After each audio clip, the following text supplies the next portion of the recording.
जय श्री कृष्ण दोस्तों आज हम बात करेंगे पद्मा एकादशी के बारे में, इसके महत्व के बारे में, पूजा विधि के बारे में और साथ ही साथ मैं आपको व्यापार में तरक्की के लिए एक उपाय बताऊंगी, जिससे अगर आपके बिजनेस में कोई प्रॉब्लम चल रही है, आपका बिजनेस अच्छा नहीं चल रहा है या फिर पहले अच्छा चल रहा था अब डाउन होने लगा है, तो इस उपाय को करने से आपको बिजनेस में बहुत लाभ होगा। और जिन बहनों भाइयों को शादी में कोई प्रॉब्लम आ रही है, जैसे किसी को लड़का नहीं मिल पा रहा है या लड़की नहीं मिल पा रही है या फिर मनपसंद जीवन साथी नहीं मिल पा रहा है, तो वो लोग भी इस उपाय को कर सकते हैं। तो चलिए वीडियो शुरू करते हैं। सबसे पहले तो हम एकादशी के शुभ मुहूर्त के बारे में बात कर लेते हैं।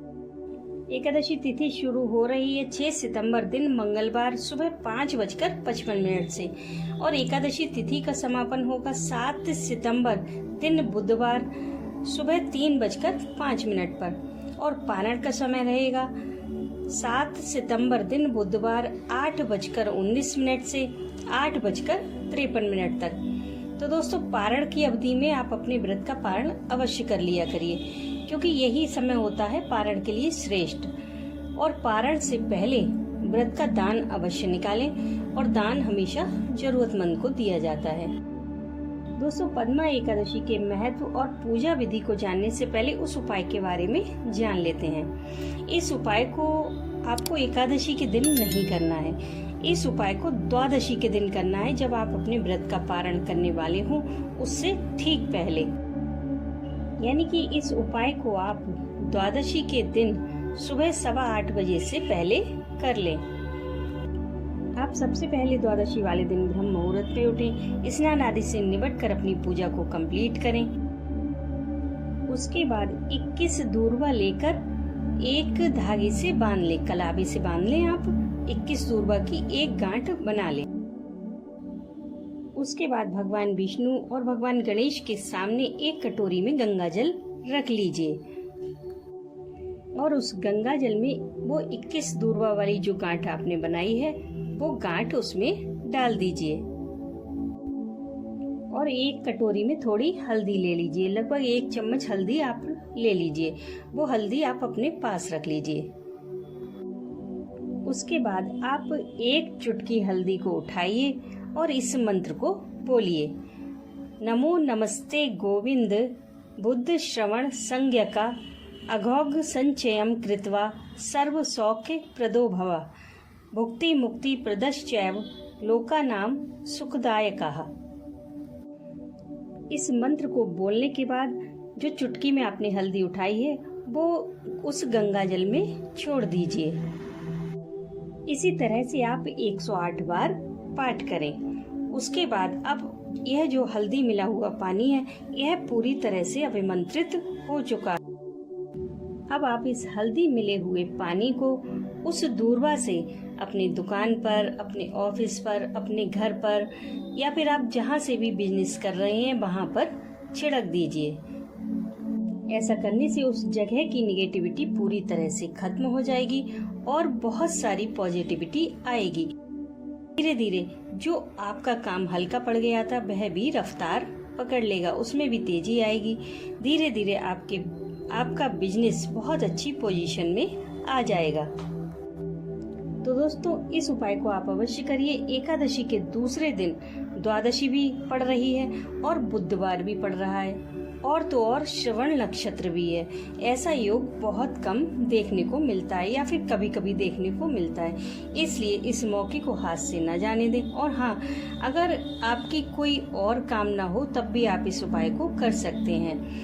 और अगर किसी को शादी में कोई विलम्ब हो रहा है, कोई प्रॉब्लम आ रही है या फिर अच्छा घर नहीं मिल पा रहा है, अच्छा लड़का नहीं मिल रहा है, अच्छी लड़की नहीं मिल पा रही है, तो वो लोग भी इस उपाय को कर सकते हैं। तो उसके लिए उपाय तो उन्हें यही करना है, लेकिन इस हल्दी मिले हुए पानी को घर में नहीं छिड़कना है, बल्कि जिसको शादी में प्रॉब्लम है उसके नहाने के पानी में इस जल को मिलाना है और उसी पानी से स्नान करवाना है। इससे थोड़े ही दिनों में जो भी शादी में उसकी रुकावटें आ रही हैं वो दूर हो जाएंगी और शीघ्र ही विवाह के योग बनेंगे। लेकिन दोस्तों इन उपाय के साथ साथ कर्म भी बहुत जरूरी है। अगर आपके बिजनेस में घाटा हो या फिर बिजनेस नहीं चल रहा है तो उस बिजनेस को चलाने के लिए आपको मेहनत करनी होगी। ये उपाय तो केवल आपकी मेहनत को पुश करेंगे, आपकी मेहनत को सही अंजाम देंगे। और अगर आप शादी के लिए इस उपाय को कर रहे हैं तो इस उपाय के साथ साथ आप अपने काम पर फोकस कीजिए। आप अगर बिजनेस कर रहे हैं तो उस बिजनेस को बढ़ाने की सोचिए। और अगर आपके पास जॉब नहीं है तो एक अच्छी जॉब की तलाश कीजिए, क्योंकि लड़की हो या लड़का हो, अगर आप सेटल हो जाएंगे, आपके पास अच्छी जॉब है, तो रिश्ते तो खुद ही आपके पास चलकर आएंगे। ये उपाय तो केवल आपकी मेहनत को सही दिशा में लगाते हैं, कर्म तो आपको ही करना पड़ता है। तो दोस्तों, आइए अब जान लेते हैं पद्मा एकादशी के महत्व और पूजा विधि के बारे में। दोस्तों, भादव मास के शुक्ल पक्ष में पड़ने वाली एकादशी इसलिए भी महत्वपूर्ण हो जाती है क्योंकि इस समय गणेश महोत्सव चल रहा है। इसलिए जो लोग भी इस एकादशी का व्रत करेंगे उन्हें भगवान विष्णु के साथ साथ भगवान गणेश की कृपा भी प्राप्त हो जाएगी।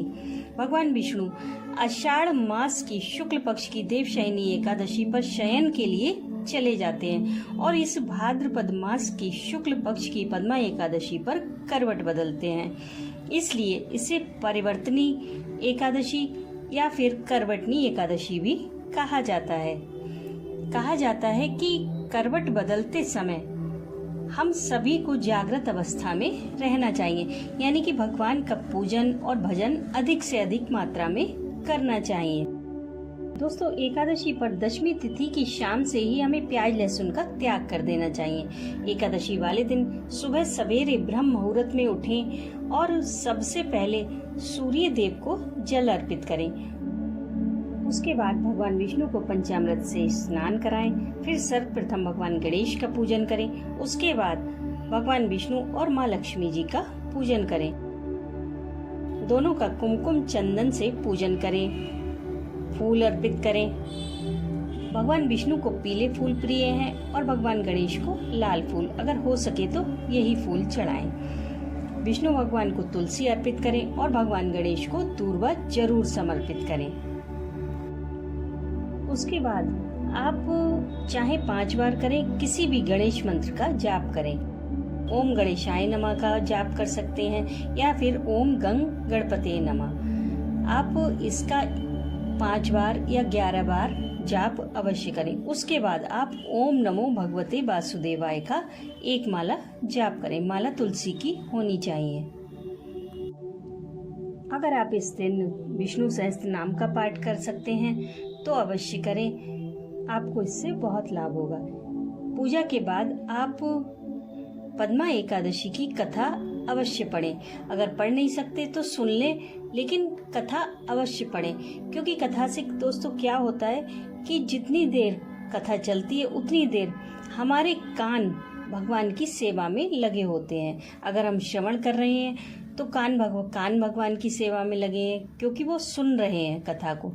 और अगर हम कथा पढ़ रहे हैं तो हमारा मुंह उनकी सेवा में लगा है, क्योंकि हम भगवान का गुणगान कर रहे हैं। इसलिए कथा अवश्य पढ़ें। नहीं पढ़ पाए तो आप सुन लें। अगर आपके पास समय नहीं है तो दिन में किसी भी समय सुन सकते हैं, कोई प्रॉब्लम नहीं है। जब आप कथा कर लें उसके बाद आरती अवश्य करें। आरती से आपकी जो भी पूजा में कमी रह जाती है वह पूरी हो जाती है।